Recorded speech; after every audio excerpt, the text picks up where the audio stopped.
Hello ವೀಕ್ಷಕರೇ, ಪ್ರಿಯಾಂಕಾ ಗಾಂಧಿ ಅವರನ್ನು ಕಾಂಗ್ರೆಸ್ ಪ್ರಧಾನಿ ಅಭ್ಯರ್ಥಿಯಾಗಿ ಹೆಸರಿಸಿಲ್ಲ ಅಂತ ಚರ್ಚೆಗಳೇ ನಡೆದಿಲ್ಲ.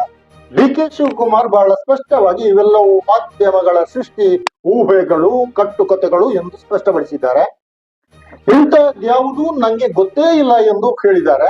ಪಾರ್ಟಿ ತನ್ನ ನಿರ್ಧಾರವನ್ನು ಸರಿಯಾದ ಸಂದರ್ಭದಲ್ಲಿ ತೆಗೆದುಕೊಳ್ಳುತ್ತದೆ. ಈ ತರದ ಬದಲಾವಣೆ ಕುರಿತು ಯಾವ ಚರ್ಚೆಯೂ ಆಗಿಲ್ಲ. ಅಂದ್ರೆ ಕಾಂಗ್ರೆಸ್ನೊಳಗಿಲ್ಲದ ಕಳವಳಗಳೆಲ್ಲವೂ ವಿಪಕ್ಷಗಳಿಗೆ ಕಾಂಗ್ರೆಸ್ ವಿರೋಧಿ ಮೀಡಿಯಾಗಳಲ್ಲಿ ಹುಟ್ಟಿಕೊಂಡಿವೆ. ರಾಹುಲ್ರ ಆತ್ಮಸ್ಥೈರ್ಯ ಕುಗ್ಗಿಸುವ ಷಡ್ಯಂತ್ರ ಇದ. ಆದರೆ ರಾಹುಲ್ ಗಟ್ಟಿಗ. ದೇಶದ ಪ್ರಮುಖ ಬಹುತೇಕ ಎಲ್ಲ ಮಾಧ್ಯಮಗಳು, ಯೂಟ್ಯೂಬ್ ಚಾನೆಲ್ಗಳು, ಫೇಸ್ಬುಕ್, ಟ್ವಿಟರ್ ಸಹಿತ ಎಲ್ಲ ಮಾಧ್ಯಮಗಳಲ್ಲಿ ಇಂತಹದೊಂದು ಸುದ್ದಿ ಹುಚ್ಚಾಗಿ ಹರಿಯುತ್ತಿದೆ. TRP ಹೆಚ್ಚಿಸುವುದಕ್ಕಾಗಿ ಇಂತಹ ಸುದ್ದಿ ಹೊರಬಿಡುತ್ತಿದ್ದಾರಾ? ರಾಹುಲ್ ವರ್ಸಸ್ ಪ್ರಿಯಾಂಕಾ ಗಾಂಧಿ ಚರ್ಚೆ ಹುಟ್ಟಿಕೊಂಡದ್ದು ಉತ್ತರ ಪ್ರದೇಶದ ಸಂಸದ ಇಮ್ರಾನ್ ಮಸೂದ್ರ ಹೇಳಿಕೆಯಿಂದ. ಪ್ರಿಯಾಂಕಾ ಗಾಂಧಿ ಪ್ರಧಾನಿ ಸ್ಥಾನಕ್ಕೆ ಅರ್ಹರೆಂಬಂತೆ ಅವರ ಮಾತುಗಳಿದ್ದುವು.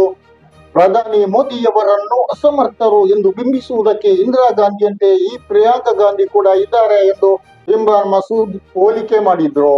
ಮಾಧ್ಯಮಗಳಿಗೆ ದೊಡ್ಡ ಸುದ್ದಿಯಾಗಲು ಇವಿಷ್ಟೇ ಸಾಕಾಯಿತು. ರಾಹುಲ್ ಗಾಂಧಿಯನ್ನು ಬದಿಗೆ ಸರಿಸಿ ಪ್ರಿಯಾಂಕರನ್ನು ಮುನ್ನೆಲೆಯಲ್ಲಿ ನಿಲ್ಲಿಸುವ ಯಾವ ಚರ್ಚೆಯೂ ಕಾಂಗ್ರೆಸ್ನಲ್ಲಿ ಆಗಿಲ್ಲ. ಡಿಕೆಶಿ ಅವರ ಈ ಹೇಳಿಕೆಯನ್ನು ಆಜ್ ವರದಿ ಮಾಡಿದೆ.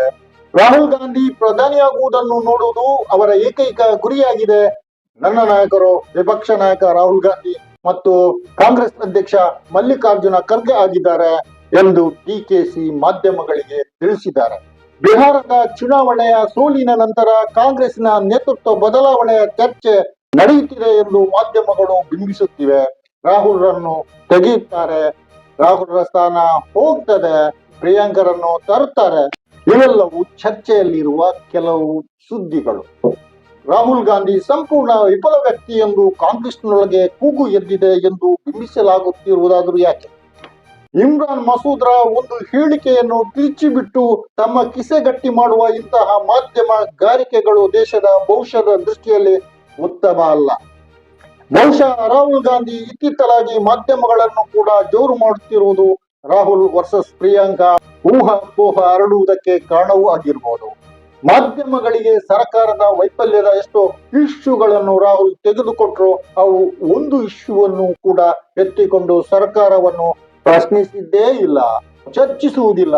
ಬದಲಾಗಿ ಅಧಿಕಾರವೇ ಇಲ್ಲದ ವಿಪಕ್ಷಗಳನ್ನು ಪ್ರಶ್ನಿಸುತ್ತವೆ. ಮಾಧ್ಯಮಗಳು ಹರಡಿದ ಸುದ್ದಿಯನ್ನು ಎತ್ತಿಕೊಂಡರೂ ಕೂಡ ಸಂಸದ ಇಮ್ರಾನ್ ಮಸೂದ್ರನ್ನು ಹೊರತುಪಡಿಸಿ ಪ್ರಿಯಾಂಕರನ್ನು ಪ್ರಧಾನಿ ಸ್ಥಾನಕ್ಕೆ ಅರ್ಹ ಎಂದು ಬೇರೆ ಯಾರು ಚರ್ಚಿಸಿದ್ದೆಲ್ಲ ಈ ಮಾಧ್ಯಮಗಳು. ಇಮ್ರಾನ್ ಮಸೂದ್ರು ಹೇಳಿಕೆ ಬೇರೆ.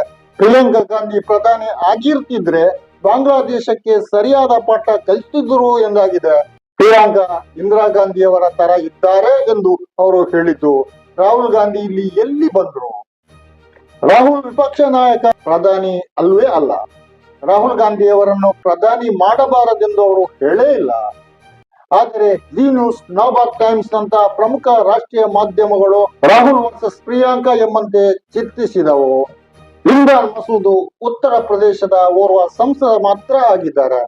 ಕಾಂಗ್ರೆಸ್ ವಕ್ತಾರ ಜೈರಾಮ್ ರಮೇಶ್ ಆಗ್ಲಿ, ಪವನ್ ಖೇರಾ ಆಗ್ಲಿ, ಹೋಗ್ಲಿ ಬಿಡಿ, ಕಾಂಗ್ರೆಸ್ ಅಧ್ಯಕ್ಷ ಮಲ್ಲಿಕಾರ್ಜುನ ಖರ್ಗೆ ಆಗ್ಲಿ ಇಂತಹ ಮಾತನ್ನು ಆಡಿಯೇ ಇಲ್ಲ. ಮಾಧ್ಯಮಗಳು ಇಂಗನ್ನು ಮಂಗ ಅಂತಲೋ, ಮಂಗನನ್ನು ಇಂಗು ತಿಂದಿತ್ತು ಅಂತಲೋ ಮಾಡ್ತಿವೆ. ವಾಸ್ತವದಲ್ಲಿ ಇಮ್ರಾನ್ ರಾಯ್ ಟೀಕೆ ಪ್ರಧಾನಿ ಮೋದಿ ಕುರಿತಾಗಿತ್ತು ಎಂಬುದು ಸ್ಪಷ್ಟ.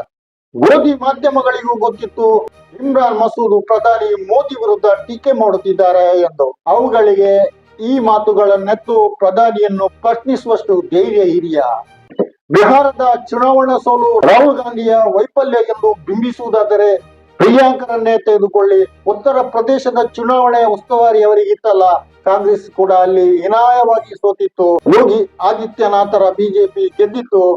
ಪ್ರಿಯಾಂಕಾ ಗಾಂಧಿ ಅವರ ಸಾಮರ್ಥ್ಯ ಕಡಿಮೆ ಇದ್ದುದರಿಂದ ಅಲ್ಲಿ ಕಾಂಗ್ರೆಸ್ ಸೋತದ್ದಲ್ಲ, ಹಿಂದುತ್ವಕ್ಕೆ ಜನ ಓಟು ಹಾಕಿದ್ದರಿಂದ ಬಿಹಾರದಲ್ಲಿ ಕಾಂಗ್ರೆಸ್ ಸೋತಿದ್ದು ಕೂಡ. ಅದರ ಹಿಂದಿನ ಕಾರಣವೂ ಹೀಗೆ ಇದೆ. ಪ್ರಿಯಾಂಕಾ ವರ್ಸಸ್ ರಾಹುಲ್ ಗಾಂಧಿ ಕುರಿತು ಬಿಜೆಪಿ ಕೂಡ ಪ್ರತಿಕ್ರಿಯಿಸಿದೆ. ಕಾಂಗ್ರೆಸ್ನ ಯಾವ ನಾಯಕರು ಪ್ರಧಾನಿ ಸ್ಥಾನದವರೆಗೆ ತಲುಪುವುದು ಬಹಳ ದೂರದ ಮಾತು ಎಂದು ಹೇಳಿದೆ. ಇವೆಲ್ಲಕ್ಕೂ ಕಾರಣವಾದ್ದು ಇಮ್ರಾನ್ ಮಸೂದ್ರ ಒಂದು ಹೇಳಿಕೆ ಏನೋ ನಿಜ, ಮಾಧ್ಯಮಗಳು ಅದನ್ನು ತಿರುಚಿದ್ದು ಮುಖ್ಯ ಕಾರಣವಾಯಿತು. ಪ್ರಿಯಾಂಕನ ಪತಿ ರಾಬರ್ಟ್ ವಾದ್ರಾ ಕೂಡ ಪ್ರಿಯಾಂಕಾ ಪ್ರಧಾನಿ ಸ್ಥಾನಕ್ಕೆ ಉಪಯುಕ್ತ ವ್ಯಕ್ತಿ ಎಂದು ಹೇಳಿಕೆ ನೀಡಿದ್ದು ಕೂಡ ನಡೆದಿದೆ. ಇದು ಕೂಡ ಮಾಧ್ಯಮಗಳಿಗೆ ಉಪಯುಕ್ತವೇ ಆಯಿತು. ಇದನ್ನು ಎತ್ತಿಕೊಂಡು ಬಿಹಾರದ ಉಪೇಂದ್ರ ಕುಶ್ವಾಹ ಕಾಂಗ್ರೆಸ್ಸಿಗರು ರಾಹುಲ್ ರಲ್ಲಿ ನಂಬಿಕೆ ಕಳಕೊಂಡಿದ್ದಾರೆ ಎಂದು ಹೇಳಿದ್ದಾರೆ. ವಾಸ್ತವದಲ್ಲಿ ಇದರ ಹಿಂದಿರುವುದೇನು ರಾಹುಲ್ ಗಾಂಧಿ ಮತ್ತು ಪ್ರಿಯಾಂಕಾ ಗಾಂಧಿ ಅವರ ನಡುವೆ ಜಗಳ ತಂದಿಡುವ ಪ್ರಯತ್ನ. ಆದ್ದರಿಂದ ಕಾಂಗ್ರೆಸ್ ವಿರೋಧಿಗಳ ಕಾರ್ಯಸೂಚಿ ಇದರಲ್ಲಿದೆ ಎಂದು ಸ್ಪಷ್ಟ. ಕಾಂಗ್ರೆಸ್ಸಿಗರನ್ನೇ ನಂಬಲರ್ಹರಲ್ಲ, ಅವರಿಗೆ ಅವರ ನಾಯಕತ್ವದಲ್ಲಿ ವಿಶ್ವಾಸ ಇಲ್ಲ ಎಂದು ಬಿಂಬಿಸುವ ಅಜೆಂಡವನ್ನು ಹೊರಗೆ ರಾಚಿ ಬಿಡಲಾಗಿದೆ. ರಾಹುಲ್ ಗಾಂಧಿ ಬಿಹಾರದ ಚುನಾವಣೆಯಲ್ಲಿ ಮುಖ್ಯಮಂತ್ರಿ ನಿತೀಶ್ ಕುಮಾರ್, ಬಿಜೆಪಿ ಮತ್ತು ಉಪೇಂದ್ರ ಕುಶ್ವಾಹ ಅವರನ್ನು ಕೂಡ ಕಟುವಾಗಿ ಟೀಕಿಸಿದರು. ಹೀಗಾಗಿ ಸ್ವಲ್ಪ ಸಾಫ್ಟ್ ಆಗಿ ಮಾತಾಡುವ ಪ್ರಿಯಾಂಕಾ ಗಾಂಧಿಯನ್ನು ರಾಹುಲ್ ಗಾಂಧಿ ವಿರುದ್ಧ ಎತ್ತಿ ಕಟ್ಟುವ ಕೆಲಸಕ್ಕಿಳಿದ್ರ ಈ ಕುಶ್ವಾಹ ಎಂಬ ಪ್ರಶ್ನೆ ಮೂಡುತ್ತದೆ. ಇತ್ತಿತ್ತಲಾಗಿ ಕಾಂಗ್ರೆಸ್ ಸೋಲಲಿ ಗೆಲ್ಲಲಿ ರಾಹುಲ್ ಜನಪ್ರಿಯತೆ ವೈಯಕ್ತಿಕವಾಗಿ ಹೆಚ್ಚುತ್ತಿರುವುದು, ವಿದೇಶದಲ್ಲೂ ಅವರು ಗಮನ ಸೆಳೆಯುತ್ತಿರುವುದು, ಪ್ರಧಾನಿ ಮೋದಿ ಬಗ್ಗೆ ಅಸಮಾಧಾನ ಕೇಳಿ ಬರುತ್ತಿರುವುದು, ಬುಲ್ಡೋಸರ್ ರಾಜ್ನಂತಹ ಬಿಜೆಪಿಯ ಹಿಡನ್ ಅಜೆಂಡಾಗಳನ್ನು ಜನ ಗುರುತಿಸಿರುವುದು, ಬಿಹಾರ, ಉತ್ತರ ಪ್ರದೇಶದಲ್ಲಿ ಬಿಜೆಪಿಯ ಬುಲ್ಡೋಸರ್ ರಾಜ್ನಿಂದ ಜನ ತತ್ತರಿಸಿರುವುದು, ಎಬಿಸ್ಟನ್ ಫೈಲ್ ನಲ್ಲಿ ಇಲ್ಲಿನ ಕೆಲವರ ಹೆಸರು ಬಂದಿರುವುದು, ಕಾಂಗ್ರೆಸ್ನ ಚೇತರಿಕೆಯ ಸಾಧ್ಯತೆ ಹೆಚ್ಚಿರುವುದು, ಇವೆಲ್ಲವನ್ನು ತಡೆಯುವುದಕ್ಕಾಗಿ ರಾಹುಲ್ ವರ್ಸಸ್ ಪ್ರಿಯಾಂಕಾ ಮಾಡಲಾಗುತ್ತಿದೆ ಎಂಬುದು ಕೂಡ ಸ್ಪಷ್ಟವಾಗ್ತಾ ಇದೆ. ಈ ನಡುವೆ ಜಾರ್ಖಂಡ್ ಮುಕ್ತಿ ಮೋರ್ಚಾದ ವಕ್ತಾರ ಮನೋಜ್ ಪಾಂಡೆ ರಾಹುಲ್ ಗಾಂಧಿ ಮತ್ತು ಪ್ರಿಯಾಂಕಾ ಗಾಂಧಿ ಈ ಇಬ್ಬರು ಪ್ರಧಾನಿ ಸ್ಥಾನಕ್ಕೆ ಅರ್ಹ ಅಭ್ಯರ್ಥಿಗಳೇ ಆಗಿದ್ದಾರೆ ಎಂದು ಸಮತೂಗಿಸಿದ್ದಾರೆ. ಇಮ್ರಾನ್ ಮಸೂದ್ರು ತನ್ನ ಹೇಳಿಕೆಯನ್ನು ಸ್ಪಷ್ಟಪಡಿಸಿದ್ದಾರೆ. ರಾಹುಲ್ ಮತ್ತು ಪ್ರಿಯಾಂಕಾ ಇಂದಿರಾ ಗಾಂಧಿಯ ಮೊಮ್ಮಕ್ಕಳು. ರಾಹುಲ್ ಗಾಂಧಿಯವರೇ ನಮ್ಮ ನಾಯಕರು, ಅದರಂತೆ ಪ್ರಿಯಾಂಕಾ ಗಾಂಧಿಯೂ ನಮ್ಮ ಲೀಡರೇ ಆಗಿದ್ದಾರೆ ಎಂದು ಹೇಳಿದ್ದಾರೆ. ಊಹಾಪೋಹಕ್ಕೆ ಅರ್ಥ ಇದೆಯಾ? ಆದರೆ ಮಾಧ್ಯಮಗಳು ಇಮ್ರಾನ್ ರ ಸ್ಪಷ್ಟೀಕರಣವನ್ನು ತನ್ನ ಹೇಳಿಕೆಯಿಂದ ಪಲ್ಟಿ ಹೊಡೆದಿದ್ದಾರೆ ಎಂದು ಚಿತ್ರಿಸತೊಡಗಿವೆ. ವೀಕ್ಷಕರೇ, ನಿಮ್ಮ ಅಭಿಪ್ರಾಯ ಏನು? ಇದು ಹೊಸ ಶಬ್ದ. ನಾನು ವರಪ ಮಂಚಿ ಇನ್ನೊಂದು ಕಾರ್ಯಕ್ರಮದೊಂದಿಗೆ ಇನ್ನೊಮ್ಮೆ ನಿಮ್ಮ ಮುಂದೆ ಬರುತ್ತೇನೆ. ಸಬ್ಸ್ಕ್ರೈಬ್ ಆಗಿ, ಶೇರ್ ಮಾಡಿ, ಕಮೆಂಟ್ ಮಾಡಿ. ಜೈ ಹಿಂದ್.